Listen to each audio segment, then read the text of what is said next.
Hey everybody, welcome back to the Tiny Island Maine page channel. And whether you're celebrating Easter, Passover, or just the weekend, I hope you're having a blast and are happy and healthy doing it. Okay, so if you follow my Instagram page at all, which is under the same name, you might have seen that we went down to Cape Cod for the weekend. Our kids are visiting their in-laws, etc., relatives, and we were alone. So we decided, why don't we go back to where we used to go when we were dating, and down by the national seashore of Cape Cod. So we hopped in the car, we found a room, and had a nice weekend. The first place we stopped as we were out bouncing around was this leather shop that we had gone to probably 20 years ago. My wife and I both enjoy, leather bags, leather goods, sheaths, things like this, things that you'd put your pens or, some other objects in, tote bags, good shoes. Everybody has some stuff they like, tote bags, whatnot. Anyway, I was talking to the owner. She said this was her 30th anniversary. And again, we had gone there a long time ago. So we talked to her. My wife tried on some things. She had beautiful gloves, jackets, all kinds of things. And I asked her, do you have any slips for a knife, any leather slips? And she showed me some, but they weren't that great. And then she said, how about a sheath? And she showed me a bucket of sheaths. And so I looked at these two saying, gee, they're nice, okay quality. Nothing fancy schmancy, but they'll do the job, because I had these two knives that I've been keeping in sheaths that aren't that great. These are Moras. I'm sure you've seen them before. This is a Mora 2 a Mora 2, and this is the newer version, the Mora 1.0, which is basically a newer, more recent version of the Mora 1. So two great knives, but the sheaths that they come in, if you know these Moras, they come in these kind of cruddy plastic sheaths. This is a Mora sheath as well, and it's a nicer quality, but I was on a forum or on a page, and I mentioned how I didn't like it, and someone was nice enough to suggest that these Mora 2s will fit in a companion sheath, and it did fit. I put this little Ranger band on to give it a little more friction so it wouldn't fall out as easy.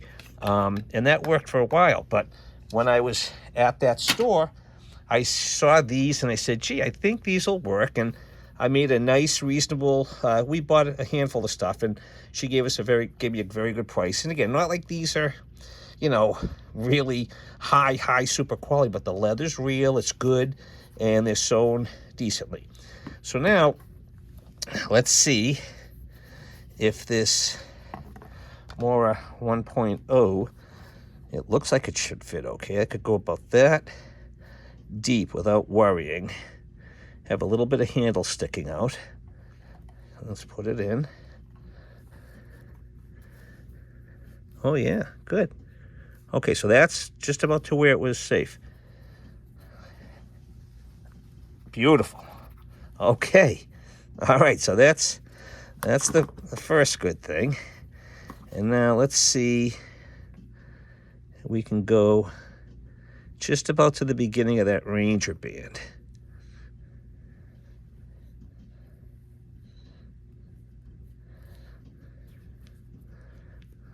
Oh, good, okay, a little snug. Oh, okay, can't make it to the Ranger band right now. I don't want to force it, but that's in there. And great, super. Okay, so that's two really good things. Now, let's look at the back for a second. All right, here's a belt loop, not the greatest, but that's okay, because what I usually do is I take a split ring and I put it through, and then these are usually used for if you have a ring of keys and you want to put them on your belt and put it on, easy off. Not the most secure thing in the world, but it is very convenient. This clips on your belt, and then this has this little spring here. So you put it on, it goes on and off easy. And I've done that with a lot of my knives. So I'll put that on this one, and then maybe I'll get I'll take this piece of paracord and put it through here, and then I can put a ring on that, or just have this. That's what this was for, is I would just clip it through like that. And again, easy on and off when I was just using the knives casually. Okay, so that's success number one. Now, let's put these off to the side. Excuse me. So we're on our way. So we finished up there, and my bride said, let's go find a place to have something to eat. So we start going down Route 6. Route 6 goes all the way down the Cape, all the way down to P-Town, Provincetown. And we were driving along and just gone through a stoplight, and she points over, she says, oh, look, there's a flea market kind of thing in that parking lot. And wonderful woman that she is, she says, maybe they have some knives. Let's go take a look. I said, okay. So we walked around and saw a few people, chit-chatted, and then I got to this one guy. He had some stuff out. And I'm going to need your help with this, okay? Because I cannot find this to save my life. But he had a little box of knives, and I saw a few of them, and this one kind of interested me. This is basically a imitation Buck 110. And I picked it up. I said, that's kind of cool looking, and it's a little beat, it's a little old. I opened it up, and it looks like that. Okay, well used, but in solid condition. Got brass liners, so on. It's made in Japan. I said, well, it's not China, and some pretty good stuff comes out of Japan from time to time. And over the years, I've seen videos and heard stories of people finding really cool things. But I tried to find this. I put it in like Google search, and it all it showed me was Buck 110s basically. But I could not find anything. If you know anything about this knife, like look at the way it's beveled here coming in. I thought that was kind of a nice, that caught my eye too, the extra effort they went to do that, to make it for a pinch grip or going like this. Your fingers get right in there. And this is maybe, there's the slightest tiny little bit of up and down, which I can understand. There is no, the tiniest bit of left to right. Again, tiny. You can see maybe the rivet right there. And I'm sure I could give that a tap and do that. It's not, there's no real click to it. It needs a good cleaning. Any idea what wood that is? Rosewood? Walnut? Maybe something from Japan? I don't know. Maybe it's an imported wood that they got. I don't think it's teak. If you know anything about this or got any ideas, please comment below. Okay, the tip, again, this is going to need some cleaning and some sharpening. But, okay, that's the first thing I have a question on. All right, let's close that. Boom. Oh, here's just in case you want to see the size of it. All right, so the blade's about 3.5 inches, 3.25 inches, and then you got a handle length of about a little over 4 inches. Okay, so in all over length, overall length is just shy of 8 inches.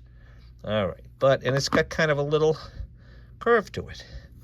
So again, if you have some thoughts, please let me know. I have no idea what steel is. Oh, but let's do this. Here's the thing that surprised me too. These all came pretty damn sharp.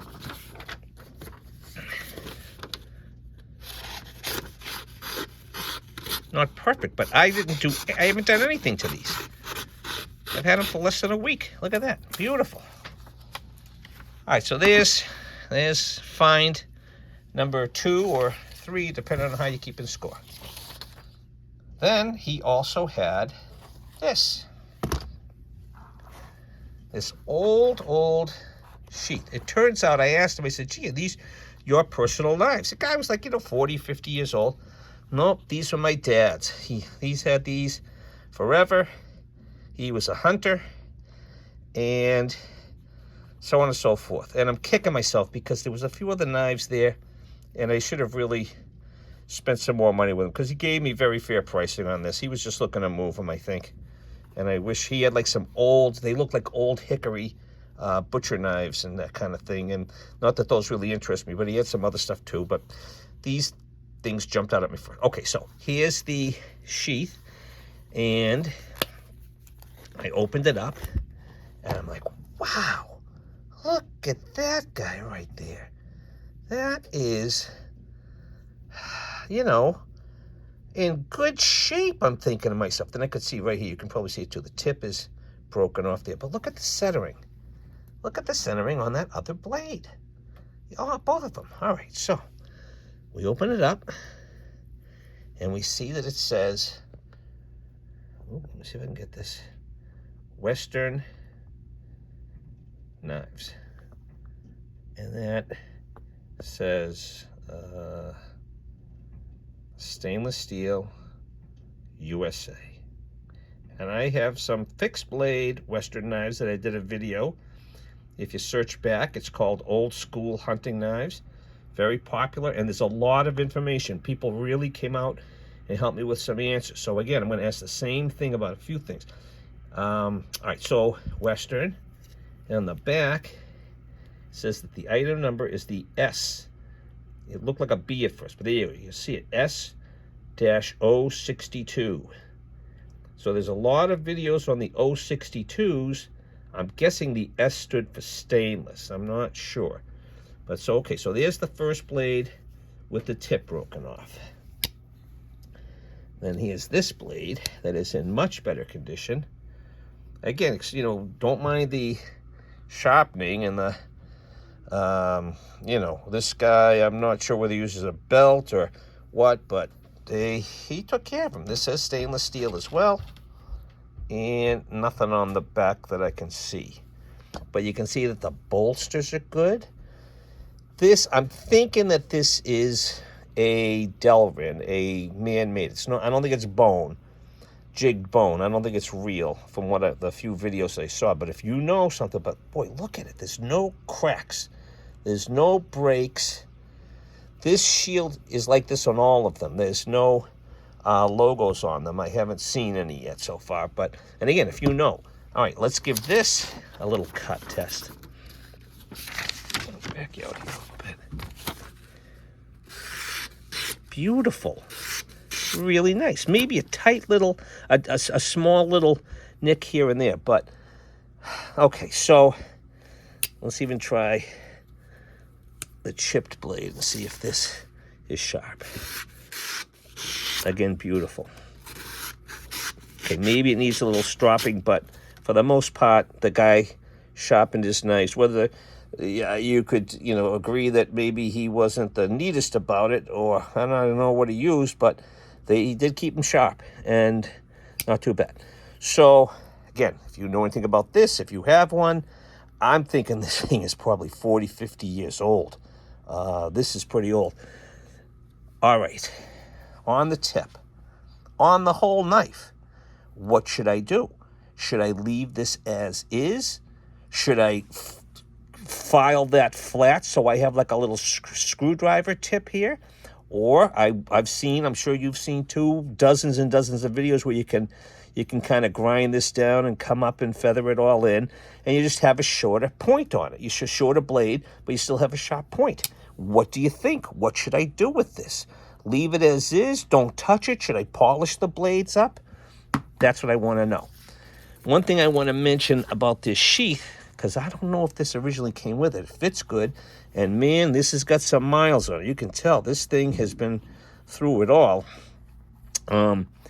This, if you look on the back, it says Edge Mark Genuine Top Grain Leather 28001 is that model number. Okay, hopefully you can see that in the light.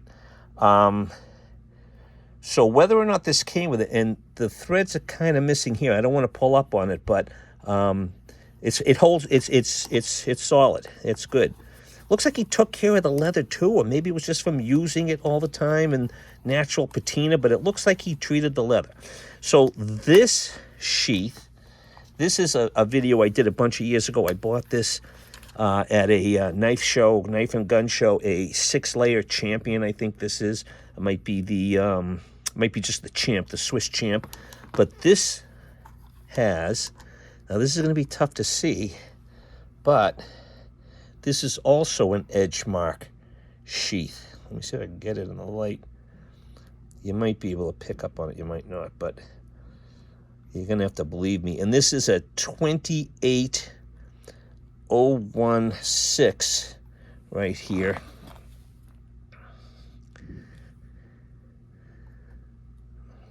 $28,016 model. So it's a little smaller.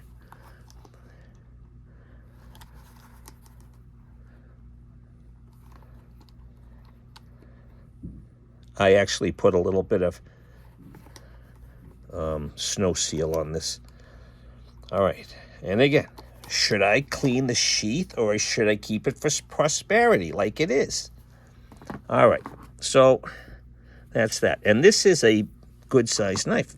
I think you can tell just seeing it next to this. It's full size.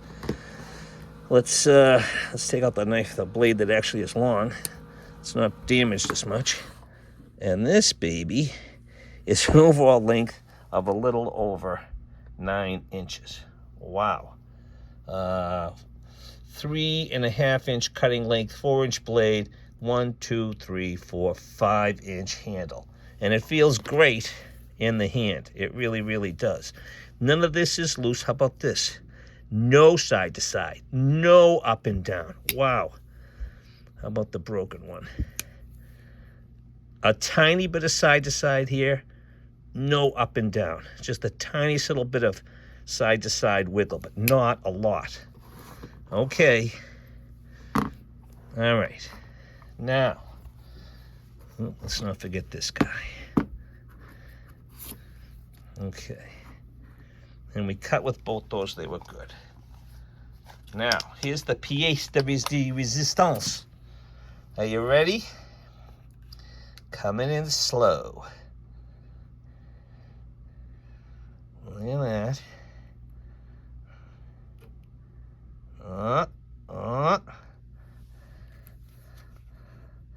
A buck. Fold over sheath. The buck on the thing is upside down. I don't want to twist it too hard. On the back, it is a 102. Now, if I'm not mistaken, please help me out on this, guys. I think this, I got to show you something else. All right, we're going to open this up. And you can see lots of patina, lots of character, lots of wear, but in good condition. Here's the real beauty. Inverted 2-line tank stamp, which means that this was manufactured, I'm pretty sure, from 1967 to 1972, roughly. Check your buck date chart and let me know in the comments. Now, okay, he, the same type of sharpening, he was a little heavy-handed, a little rough, whatever, but man, look at the condition of this thing. Look at it. I'm just stunned.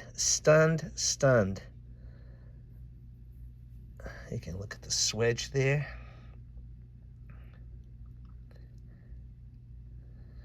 So, you know, again, do I polish it up? Do I, in the aluminum here, the one thing I saw was in the real old ones, somebody, again, really good information I got from somebody. This 102 below the belt loop means it's probably like 68 or further. In 67, someone said they had different sheath maker that stamped it on this part here, up on the belt loop. And they only used them for a year or so. Then for whatever reason, they left. And then after that, so this is probably from 68 on. And they also showed some that, now see, I can't tell. This looks black to me. This line here, and this line here, and this line right here. In some of the videos I saw looking at these the other day, it was brown. It was like a reddish brown, and then they became black as time went on. I'm pretty sure that's black. I don't think it was a brown color and got dark, but this is nice. This fits in the hand. The 102, I've always kind of wanted one of these. I've seen them in, Cabela's and this and that. They still make this.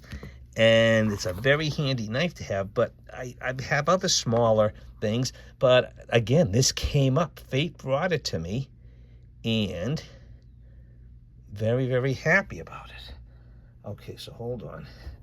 Get a little closer. The other thing, and again, please help me out if you know, this is a like 3.5-inch cutting length, 3 7/8 blade length altogether, and then the handle is 3.5 inches long. I think they changed the overall size of the blade and the handle over time. I'm not exactly sure, but still great. And this has, as you can see, these little bit of scallops for your hand so that it fits right in there. I don't have a giant hand. I have like a large. I usually wear like a large glove. And this, I'm on there, I'm okay. And again, this is, you're not going to go out and baton 3-inch logs with this. This is for fishing and small game and just small utility stuff. It's not a big bruiser. It's just a great little companion knife to carry around. A lot of guys say, oh, yeah, I carry one of these. And I'm just tickled pink that the sheath and the knife are in both such great condition. Okay, so let's think. What do you guys and ladies, I know there's a few women that watch, thank you, think about my little haul here? What information do you have, if any? I'd appreciate it deeply. Let me know. And what do you think? Keep them as is and let them go, or clean them up? And I'm going to use them no matter what. I'm not going to sell them. I'm going to keep them. I'm going to probably keep this up for a little while, and then I'll see what people say after a couple of weeks, and, whatever happens, happens. But I just thought that was really good. Just to let you know, these 3, well, actually, technically these 2, I gave him $15. I offered him $15. He said, no, how about 20? I said, throw this one in, and I'll do the 20, and he did. And he was happy, I was happy. The 2 sheaths, I mean, what a great present from the Easter Bunny. I couldn't be happier.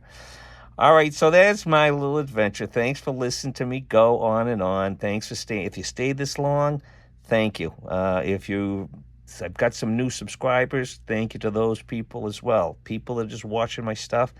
It's really heartwarming for me to kind of, see that people have an interest. And when you like it or when you comment, I think YouTube then allows other people to see it. So that's why I always try to be appreciative of people that mention something about it too. So thanks, and be thankful. I'll say it again. Be kind. Be nice to other people. There's times to be a bad person, but you got to stand up for certain things. But other people are going through stuff too, so try to be nice to them. And thanks for watching. Talk to you soon.